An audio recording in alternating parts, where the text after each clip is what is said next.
প্রবাসীদের অধিকার আদায় এবং পারস্পরিক সম্প্রীতি ও ঐক্য সুদৃঢ় করার লক্ষ্যে ইতালিতে বৃহত্তর সিলেটবাসীর অন্যতম সামাজিক সংগঠন জালালাবাদ প্রবাসী কল্যাণ পরিষদ ইতালির উদ্যোগে বার্ষিক বনভোজন ও আনন্দ ভ্রমণ অনুষ্ঠিত হয়েছে। রোমের অদূরে পাহাড় ও মনোরম লেক বেষ্টিত প্রাকৃতিক সৌন্দর্যের লেক লাগোদি ব্রাচ্ছানয়ের তীরে আয়োজিত এ বনভোজনে সংগঠনের সদস্য, তাদের পরিবার এবং বিভিন্ন শ্রেণী পেশার বিপুল সংখ্যক প্রবাসী বাংলাদেশি অংশগ্রহণ করেন।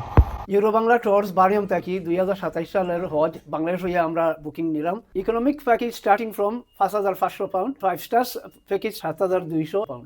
সংগঠনের সভাপতি রুবেল আহমেদের সার্বিক তত্ত্বাবধানে ও যুগ্ম সাধারণ সম্পাদক আব্দুল্লাহ আল মামুন রিপনের পরিচালনায় দিনব্যাপী আয়োজনে ছিল ঐতিহ্যবাহী খাবারের সমৃদ্ধ পরিবেশনা, শিশু ও বড়দের জন্য বিভিন্ন ধরনের গ্রামীণ ও বিনোদনমূলক খেলাধুলা, রাফেল ড্র এবং মনোজ্ঞ সাংস্কৃতিক অনুষ্ঠান।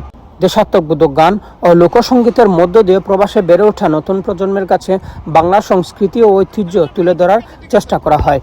অনুষ্ঠানে অতিথি হিসেবে উপস্থিত ছিলেন সাংবাদিক আমির হোসেন লিটন, বিশিষ্ট কমিউনিটি ব্যক্তিত্ব মাহতাব আহমেদ ও আবুল হোসেন। এছাড়াও সংগঠনের নেতৃবৃন্দদের মধ্যে উপস্থিত ছিলেন সাবেক প্রতিষ্ঠাতা সাধারণ সম্পাদক মিনহাজ হোসেন, সহ সাধারণ সম্পাদক শাহিন আহমেদ, নিজু আহমেদ, কোষাধ্যক্ষ জাকির আহমেদ, সাবেক সাংগঠনিক সম্পাদক দেলওয়ার হোসেন, সহ সাংগঠনিক সম্পাদক মিসবাহ উদ্দিন, আন্তর্জাতিক বিষয়ক সম্পাদক দিলদার হোসেন, দপ্তর সম্পাদক আজির হোসেন, ক্রীড়া সম্পাদক ইকবাল হোসেন, সহ প্রচার সম্পাদক পাবেল আহমেদ, সদস্য আশরাফ আহমেদ, তন্ময়, সাইফুল আহমেদ, রাজু আহমেদ সহ আরও অনেকে। অনুষ্ঠানে সংক্ষিপ্ত আলোচনায় বক্তারা বলেন, প্রবাসীদের অধিকার ও স্বার্থ রক্ষার পাশাপাশি সামাজিক বন্ধনকে আরও সুদৃঢ় করতে এ ধরনের আয়োজন গুরুত্বপূর্ণ ভূমিকা রাখে। তারা ভবিষ্যতেও প্রবাসী বাংলাদেশিদের কল্যাণে সংগঠনের কার্যক্রম আরও গতিশীল করার প্রত্যয় ব্যক্ত করেন।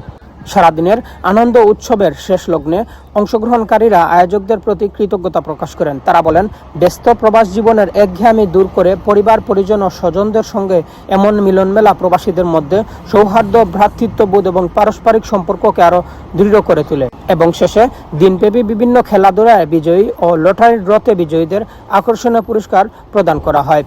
রোম থেকে মিনহাজ হোসেন।